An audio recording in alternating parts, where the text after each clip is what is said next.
Vašem korisničkom nalogu možete pristupiti sa Celtico početne strane na dugme Prijava.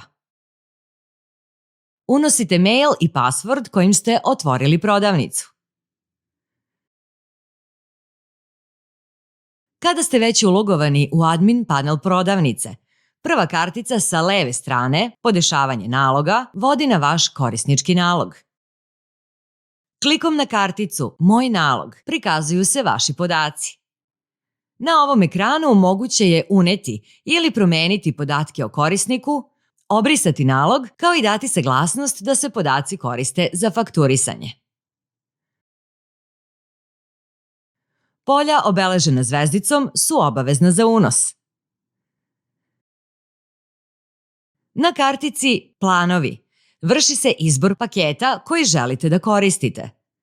Plan možete odabrati odmah nakon otvaranja internet prodavnice ili nakon unosa artikala i drugih sadržaja. Plan možete plaćati mesečno ili godišnje, odabirom mesečna cena ili godišnja cena. Po završetku unosa podataka na internet prodavnici i po odabiru plana vrši se prelazak na vaš domen.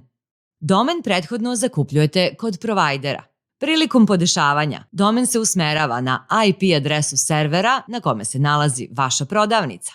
IP adresu dobijate od naše podrške, a tu smo i da pomognemo oko podešavanja.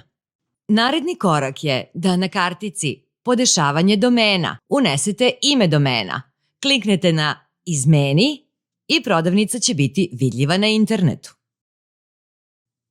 Klikom na karticu Promena lozinke menjate lozinku za logovanje u admin panel. Promenu lozinke moguće je obaviti uz prethodni unos stare šifre. Klikom na karticu Shop admin vraćate se u admin panel vašeg shopa.